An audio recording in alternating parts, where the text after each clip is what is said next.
Hi everyone, स्वागत है आप सभी का आज के इस वेरी इंपॉर्टेंट वीडियो में। अगर आप लोगों ने बीएसटीसी किया है या फिर अगर आप लोगों ने डीएलएड किया है या फिर आप लोगों ने बीएड किया है या फिर अगर आप लोगों ने 4 ईयर इंटीग्रेटेड कोर्स किया है और आने वाले समय में अगर आप लोग भी सीटेट भर्ती परीक्षा देना चाहते हैं तो आप लोगों को इंतजार होगा कि इस बार इसका नोटिफिकेशन क्यों इतना डिले हुआ है। तो क्या एग्जाम इस बार नहीं होगा, होगा तो क्या लेट होगा, क्या इस बार साल में सिर्फ एक बार ही एग्जाम होगा डायरेक्ट दिसंबर में। तो बहुत सारी कंफ्यूजन है। तो मैं आप लोगों के साथ में आज की वीडियो में सारी कंफ्यूजन दूर करने वाली हूँ। सो दैट वीडियो को एंड तक जरूर देखिएगा ताकि जो भी क्वेश्चंस आप लोगों के माइंड में है तो वो सारे के सारे दूर हो जाए। हम लोग बात कर रहे हैं सेंट्रल लेवल पर होने वाली टेट परीक्षा के बारे में, जो आप लोगों के एक तरीके से एलिजिबिलिटी क्राइटेरिया का एग्जाम होता है। 90 मार्क्स आप लोगों को एज अ जनरल कैटेगरी लाने होते हैं और अगर आप लोग SC ST OBC या EWS या MBC से अगर आप लोग रिलेट करते हैं तो आप लोगों को पासिंग मार्क्स जो होते हैं वो आप लोगों को 82 मार्क्स लाने होते हैं। तो ये आप लोगों का एलिजिबिलिटी क्राइटेरिया का परीक्षा होती है। अगर आप लोग इस भर्ती परीक्षा में पास हो जाते हैं, अगर आप लोगों को सर्टिफिकेट मिल जाता है तो आप आने वाले जो रिक्रूटमेंट एग्जामिनेशन होते हैं जो सेंट्रल लेवल पर होते हैं, लाइक KVS हो गया, NVS हो गया, DSSB, EMRS, इन सभी परीक्षाओं के लिए एलिजिबल हो पाते हैं। सो अगर आप लोग वेट कर रहे हैं सीटेट परीक्षा का और आप लोग इसका वेट कर रहे हैं कि भाई इसका नोटिफिकेशन आएगा और उसके बाद हम लोग प्रिपेयर करेंगे, तो ऐसा बिल्कुल मत करिएगा। क्योंकि कई बार ऐसा होता है कि नोटिफिकेशन आने के तुरंत बाद में फॉर्म फिल, और जैसे ही फॉर्म फिल होते हैं उसके तुरंत ही कुछ दिन बाद आप लोगों के एग्जामिनेशन कंडक्ट करवा दिया जाता है। तो ऐसे में बहुत सारे कैंडिडेट वो होते हैं जो बिगनर्स है, इनको पेपर पैटर्न भी नहीं समझ आया होता है और एग्जाम की जो स्कीम है वो भी समझ नहीं आई होती है और डायरेक्ट एग्जाम आ जाता है।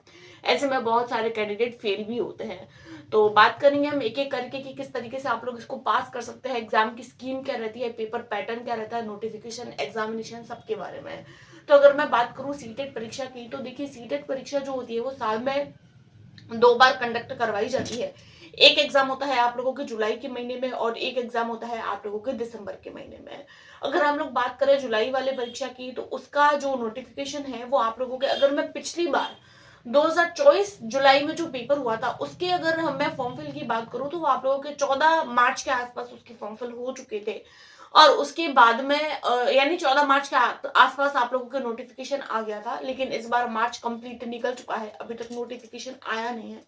तो लगभग चांसेस है कि इसका नोटिफिकेशन आप लोगों को जो है वो कब तक देखने को मिल सकता है। तो इसका नोटिफिकेशन आप लोगों को जो है वो, नोटिफिकेशन की अगर मैं बात करूं तो आप लोगों को अप्रैल के फर्स्ट वीक में आप लोगों को इसका नोटिफिकेशन देखने को मिल सकता है। अप्रैल के फर्स्ट वीक में, है ना, first of April week, first week में, अप्रैल के फर्स्ट वीक में आप लोगों को इसका नोटिफिकेशन देखने को मिलेगा।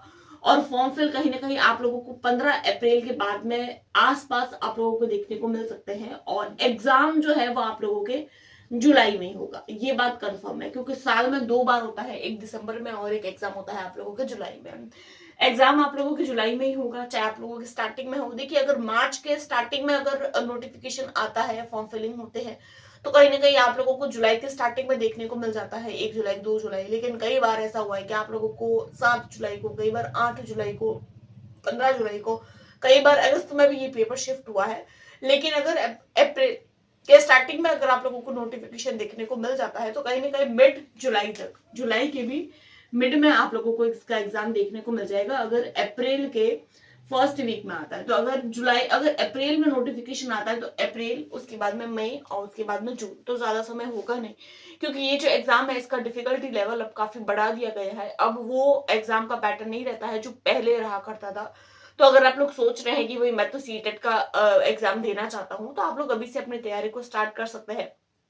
एनसीईआरटी बेस्ड साइंस की जो क्लासेस है वो मैंने पिछली बार ली थी। आप लोग रीट साइंस करके मेरे चैनल पर जाइएगा, प्लेलिस्ट में जाकर रीट साइंस करके प्लेलिस्ट बनी हुई है, उसको आप लोग देख लीजिएगा। वो एनसीईआरटी बेस्ड ही है और उसके प्रीवियस ईयर मैंने कराए हैं रीट के, सीटेट के कंबाइंड है। एक बार वो एनसीईआरटी के ही नोट्स है, ऐसा नहीं है कि रीट के लिए स्पेशल है या फिर सीटेट के लिए अलग से है। रीट के लिए पढ़ाया था लेकिन नोट्स आप लोगों को वही के वही सेम टू सेम जो है वो सीटेट में भी काम आएंगे। ये चीज आप लोगों को तब समझ आएगी जब आप लोग इसके प्रीवियस ईयर करेंगे। प्रीवियस ईयर भी कराए हैं मैंने साथ ही साथ। तो रीट वाले नोटिफिकेशन में मैंने रीट वाली जो क्लासेस है उसी में मैंने जो है वो सीटेट के भी क्वेश्चन कराए हैं, तो उसको भी आप लोग एक बार जरूर देखिएगा। और अगर आप लोग कोई एनसीईआरटी वगैरह पढ़ते हैं तो वहां से भी आप लोग देख सकते हैं।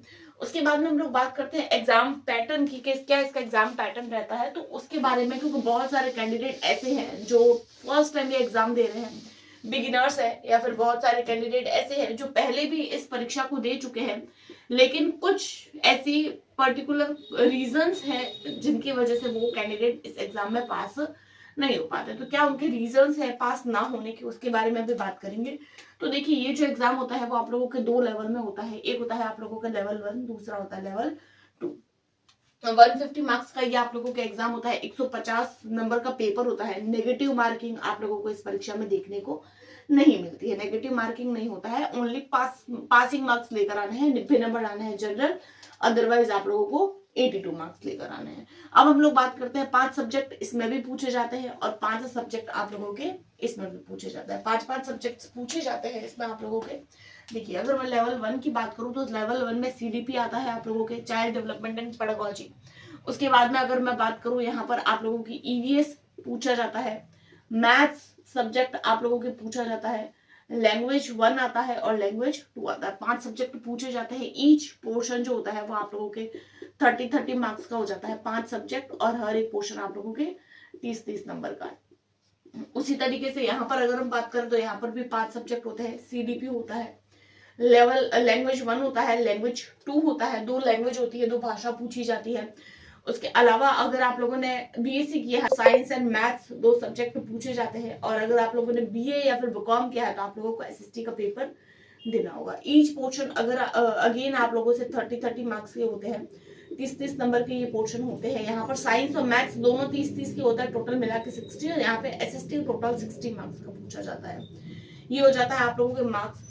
अब बात आती है कि लेवल 1 और लेवल 2 में अंतर क्या है। तो देखिए, लेवल 1 में ये अंतर है कि एज कंपेयर टू लेवल 2 थोड़ा सा इजी पेपर आता है, और लेवल 2 का पेपर जो होता है वो थोड़ा सा उसका डिफिकल्टी लेवल हाई होता है। बाकी कोई अंतर नहीं है। उसके अलावा लेवल 1 का एग्जाम वो दे सकते हैं जिन्होंने बीएसटीसी किया है। 12 के बाद में अगर उन्होंने डिप्लोमा किया है तो लेवल 1 दे सकते हैं। और अगर बीएड किया है ग्रेजुएशन करके तो आप लोगों लेवल 2 का एग्जाम दे सकते हैं। साइंस मैथ्स अगर आप लोगों के सब्जेक्ट हो तो साइंस मैथ सब्जेक्ट से देना है, और अगर आप लोगों के आर्ट्स है तो आप लोगों को एसएसटी देना है। उसके अलावा सीडीपी सेम आता है, सिलेबस सेम होता है, बस डिफिकल्टी लेवल यहाँ थोड़ा इजी होता है, यहाँ पर थोड़ा सा टफ होता है। लैंग्वेज के बारे में अगर हम लोग बात करें तो देखिए, लैंग्वेज जो होती है आप लोग कोई भी 2 लैंग्वेजेस चूज कर सकते हैं। लेवल 1 लेवल 2 दोनों के लिए कंबाइंड में बात कर रही हूँ। कोई भी लैंग्वेज आप लोगों को बहुत सारी भाषाएं चुनने का मौका दिया जाता है। हिंदी हो गया, इंग्लिश हो गया, उर्दू हो गया, पंजाबी हो गया, आप लोगों के सिंधी हो गया और राजस्थानी हो गया। बहुत सारी लैंग्वेज, बहुत सारी भाषाएं चूज करने का मौका मिलता है। लैंग्वेज 1 मान लीजिए आप लोगों ने हिंदी लिया है तो सेम टू सेम लैंग्वेज आप लोग लैंग्वेज 2 नहीं चूज कर सकते। लैंग्वेज 1 अलग, लैंग्वेज 2 अलग। दोनों में पेडागोजी होती है, साथ ही साथ आप लोगों के कुछ पैसेजेस पूछे जाते हैं। ग्रामर इस परीक्षा में नहीं पूछी जाती है। ये तो जाते हैं कुछ पैटर्न की बात। अब हम लोग बात करते हैं कि इसमें कौन कौन सी बेस्ट बुक है, पढ़ना कैसे है। तो देखिए, ये जो सीटेट की परीक्षा होती है ये एक एलिजिबिलिटी क्राइटेरिया का परीक्षा है। ऐसा तो नहीं है कि भाई मुझे जो है वो बहुत ज्यादा मार्क्स लेकर आने हैं। सिर्फ 90 नंबर पासिंग मार्क्स होते हैं, लेकिन हम लोग तैयारी 110 120 के बेसिस पर करते हैं तो कहीं ना कहीं हम लोग पास हो जाते हैं, क्योंकि डिफिकल्टी लेवल काफी हाई रहता है। अगर मैं पहले की परीक्षाओं की बात करूं तो पहले की परीक्षाओं में इस परीक्षा का जो डिफिकल्टी लेवल था वो काफी लो रहता था। ऊपर से अगर हम लोग एनसीईआरटी पढ़ के जाते थे तो भी ये परीक्षा पास हो जाते थे, बट अब ऐसा नहीं है। अब हम लोगों को क्या पढ़ाई करनी है, कौन सी बुक्स लेनी है। तो देखिए, स्पेशल कोई बुक्स के बारे में तो मैं आप लोगों को गाइड नहीं कर सकती, लेकिन हाँ, इसके बारे में मैं आप लोगों को एक सेपरेट वीडियो बना के बताऊंगी कि कोई अलग अगर मुझे लगा कोई स्पेशल बुक तो उसके लिए मैं सेपरेट वीडियो बनाऊंगी। बाकी अगर मैं नॉर्मली अगर मैं बात करूं कि मैं कौन सी बुक्स प्रेफर करती हूँ, मैंने कौन सी बुक से पढ़ा था, मैंने भी रीट परीक्षा 2 बार पास करी है, सीटेट भी पास करी है, तो मैंने क्या सोर्स अपनाया था। तो मेरा जो सोर्स था, चाहे जो मैंने सीटेट किया हो चाहे मैंने रीट किया हो, दोनों परीक्षाओं में तो मेरा एक ही सोर्स था, वो था एनसीईआरटी की बुक्स। इसी पे हमेशा मैंने फोकस किया है और मैं आप लोगों को यही बोलती हूँ। अगर आप लोग लेवल 1 दे रहे हैं तो फर्स्ट से लेकर 8th तक क्लास तक की आप लोगों को एनसीईआरटी बुक्स पढ़नी होगी। अगर आप लोग लेवल 2 दे रहे हैं तो आप लोगों को, यानी फर्स्ट नहीं बोल सकते, आप लोग 5th बोल सकते हैं। 5th से लेकर 5th नहीं 3rd से बोल सकते हैं। 5th 3rd में से भी कई बार पूछी जाती है। 3rd से लेकर 8th तक की एनसीईआरटी की बुक लेवल 2 की बात करें तो लेवल 2 में आप लोगों को जो है वो अगेन से आप लोग 6th से लेकर 10th तक की एनसीईआरटी की बुक पर फोकस करिए। अब बहुत सारे कैंडिडेट ऐसे होते हैं जो बोलते हैं कि भाई 6ठी से 8वीं तक का टीचर पढ़ा बना रहे हैं तो 9वीं 10वीं की किताबें हमको क्यों ही पढ़नी है। तो देखिए 9th 10th मान लीजिए कोई भी टॉपिक है जो आप लोगों के 6th क्लास की बुक में दिया हुआ है, 7th क्लास की बुक में है, 8th क्लास की बुक में भी है, बहुत सारे टॉपिक्स ऐसे हैं। जैसे आप लोगों के रेस्पिरेटरी सिस्टम वाले की बात करें तो वो टॉपिक आप लोगों की केवल केवल 7th क्लास की बुक में ही है, 6th में 8 में इन सब में नहीं है। लेकिन फिर भी उसके जो क्वेश्चंस बनते हैं वो आप लोगों के 9th क्लास की बुक में से भी कई बार आते हैं। ये आप लोग जब प्रीवियस ईयर करेंगे तब आप लोगों को पता चलेगा। तो 9th और 10th क्लास की बुक्स आप लोगों को एनसीईआरटी की पढ़नी बहुत ही ज्यादा मैंडेटरी हो जाती है, क्योंकि क्वेश्चन जो होता है टॉपिक तो वही है 7th क्लास वाला, 6ठी 7वीं 8वीं वाला ही टॉपिक है, लेकिन उसका जो लेवल होता है लेवल आप लोगों के 9 10 तक बढ़ा दिया गया है। इसीलिए आप लोगों को 9 10 की बुक्स में पढ़ना उतना ही ज्यादा इंपॉर्टेंट हो जाता है जितना 6ठी 7वीं और 8वीं की किताबें पढ़ना। तो आप लोगों को समझ आ गया होगा। अगर आप लोग साइंस मैथ्स पढ़ रहे हैं तो साइंस मैथ्स की 6ठी से लेकर 10वीं तक की किताबें पढ़िए, वहीं से आप लोगों के क्वेश्चंस बनेंगे। और अगर आप लोग कोई बुक ले रहे हैं तो बुक के बारे में मैं अलग से एक वीडियो बनाऊंगी, उसमें आप लोगों को बता दूंगी कोई बेस्ट बुक अगर मुझे लगी तो। अदरवाइज आप लोग एनसीईआरटी पर फोकस करिए। मैं भी हमेशा एनसीईआरटी बुक्स पर ही फोकस करती थी और वहीं से पढ़ा है मैंने भी रीट वगैरह सब वहीं से क्लियर किया है। उसके अलावा लेवल 1 की बात करें तो उसके लिए भी आप लोगों को एनसीईआरटी पर ही फोकस करना है। और एग्जाम आप लोगों को जुलाई में देखने को मिलेगा, तो नोटिफिकेशन का वेट मत करें, क्योंकि एग्जाम का जो डिफिकल्टी लेवल है वो काफी हाई रहता है। और हाई रहने के कारण बहुत सारे कैंडिडेट ऐसे होते हैं जो परीक्षा में फेल भी हो जाते हैं। तो आप लोग अभी से अपनी तैयारी को स्टार्ट कर दीजिए। आई होप आप लोगों को क्लास पसंद आई होगी। Do like subscribe and share. Thanks for watching.